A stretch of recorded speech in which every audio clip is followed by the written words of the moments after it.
রে শালা, এ তো যা ভেবেছিলাম তার থেকেও বেশি। আমি আমার রানীকে পেয়ে গেছি, আমি এই মেয়েকেই বিয়ে করব।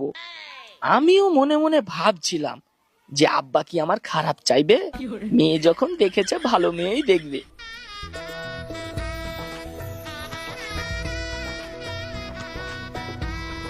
তাহলে বিয়ের কাজটা শুরু করা যাক নাকি, না কি বলেন আপনারা?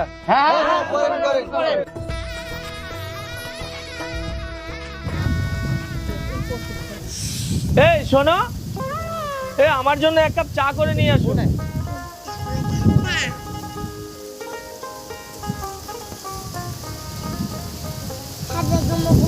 এই নাও।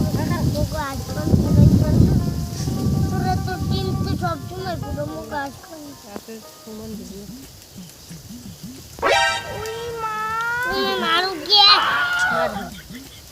মা, ও মা, আবার মাকে ডাকছো কেন? কই গো, কোথায় গেলে মা? কি হলো রে, এত সকাল সকাল চেঁচাচ্ছিস কেন? এই কেমন কাজের মেয়ে রেখেছো বলো তো? এই মেয়ের স্বভাব চরিত্র মোটেই